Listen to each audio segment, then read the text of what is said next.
Hey, I'm Doc Noel, hope you all are doing well. In this video, we'll be talking about how to build Nahida. So let's talk about artifact sets. The two main best sets for Nahida are 4-piece Deepwood and 4-piece Gilded Dreams.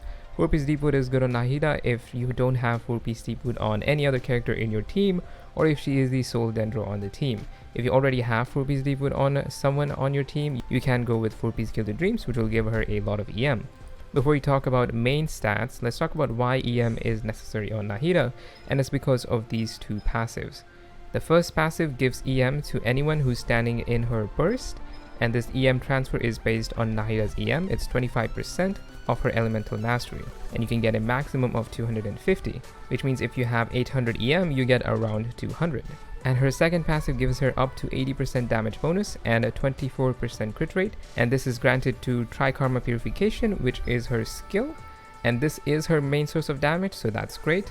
And in order to get this maximum bonus, you will need a total of 1000 EM, but you don't have to build 1000 EM on Nahida, you can build 800 EM, and her passive will give herself 1000 EM when she's standing in her own burst, which will let you take full advantage of this passive. So let's talk about the main stats of the artifact sets. You want to go for EM Sands, you want to go for Dendro Goblet. If you already have 800 EM, then you can just go for a Dendro Goblet.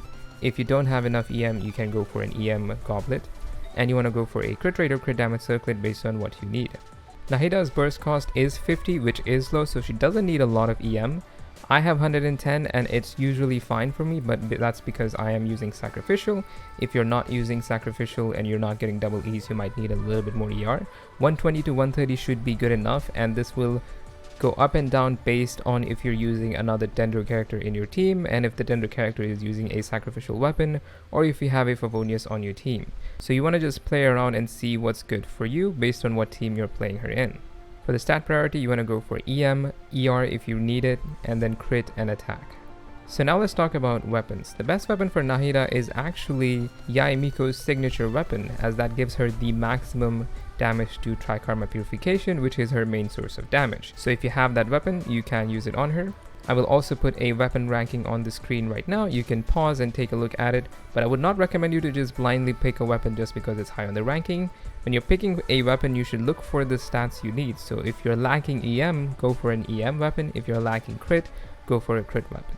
Make sure to also level 90 Nahida, as Dendro reactions scale very hard with character level. And that's how to build Nahida. If you have any questions or corrections, you can leave them down below. And if you want to see more videos like this, be sure to sub to the channel and hit the like button if you enjoyed the video. I'm Doc North, thanks for watching, have a good one.